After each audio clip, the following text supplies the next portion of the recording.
A patient who had headaches, and the patient was 35 years old. You see a sagittal T1 weighted scan. Axial T2 weighted scan on your left, and the post-gadolinium enhanced scan on the right.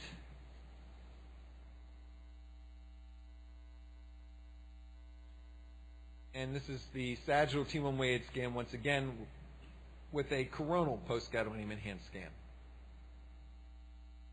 Again, this is a 35-year-old. In this adult, the least likely diagnosis, the diagnosis you would least likely suggest, would be which? Would it be an ependymoma, juvenile pilocytic astrocytoma, hemangioblastoma, choroid plexus papilloma, or meningioma? Let's start the timer, and you're considering number 1, ependymoma, number 2, juvenile pilocytic astrocytoma, number 3, hemangioblastoma, 4, choroid plexus papilloma, and 5, meningioma. Go ahead and look that over. I'm showing the axial T1 post-gadolinium enhanced scan. Once again, if you're in the back and you'd like to participate, there are many open button boxes, and I encourage you to come forward and help this audience out.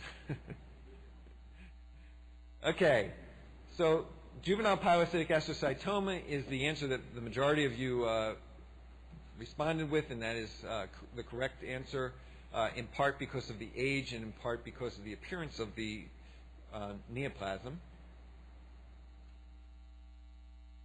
This ended up being a choroid plexus papilloma of the fourth ventricle. As you know, the lateral ventricles are most common in the pediatric age group in particular, but as you move into the adult population, choroid plexus papillomas are more common in the fourth ventricle.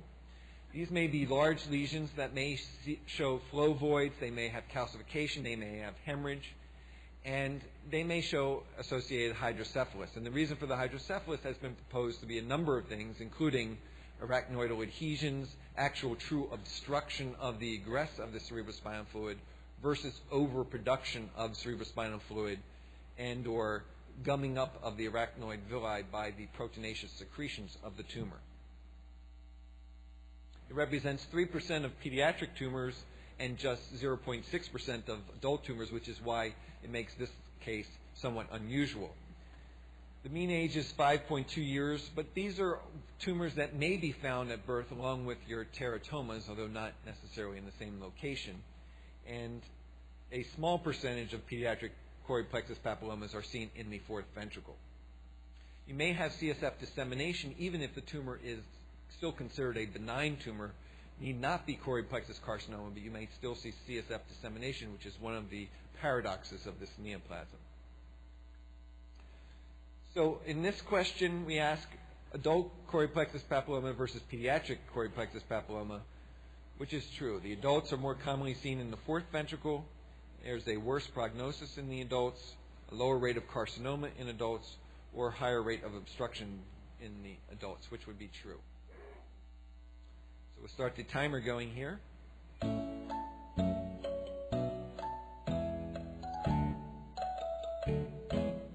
Which is true about adult versus pediatric.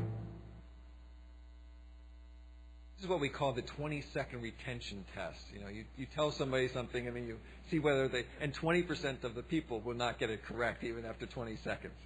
So indeed, the adults are, it's more common in the fourth ventricle than in the pediatric population.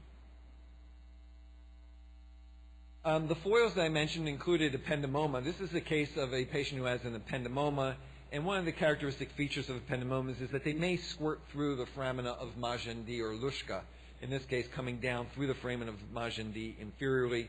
Again, a neoplasm which is entirely, in this case, within the fourth ventricle, which is quite enlarged, as you see here.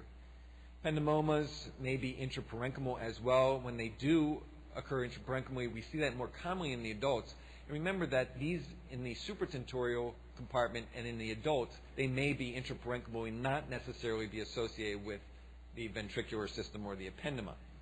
They usually will have less enhancement than the medulloblastomas or meningiomas or hemangioblastomas, and as I said, they may ooze through the foramina. This is a patient who has is an adult who has a supratentorial ependymoma, and really there's no way of knowing that this lesion is an ependymoma as opposed to something like a oligodendroglioma, or for that matter, a metastasis. Calcification within the lesion is common in ependymomas, however. The other foil that was mentioned was medulloblastoma, and medulloblastomas, if you're taking pediatric tumors, are going to be one of the more common of the CNS malignancies in the pediatric population. This is, again, slightly more common in the males than the females, and the age range is usually before 20 years of age with a mean age of 13. Again, our case of the fourth ventricle was an adult who was 35. And as you can see, one of the things that we must do with our medulloblastomas is exclude CSF dissemination and metastases, which occurs in about 1/3. And this is a case of a medulloblastoma.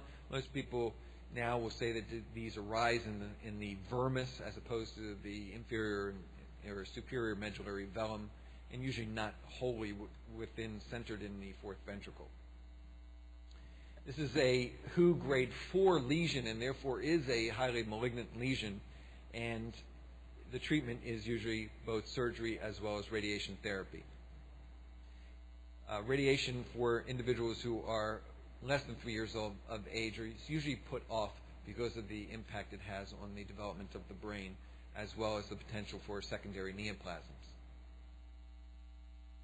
We say that medulloblastomas are going to be hyperdense on our non-contrast CT, which is one of their characteristic features, showing contrast enhancement in a significant portion of the patient population, as well as the ependymomas. They may show some element of calcification. And on MR spectroscopy, we see elevated choline and reduced NAA, as most neoplasms will present. And once again, this is the type of tumor that you will indeed have to scan the entire CNS axis to make sure that there's no CSF dissemination.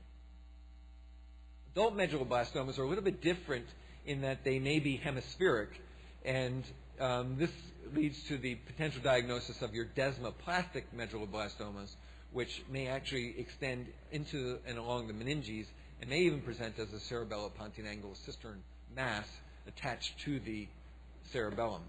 A little bit less intense enhancement than the pediatric medulloblastomas, and when they metastasize, they're usually going to bone. All right, we'll move to the next case. This is an individual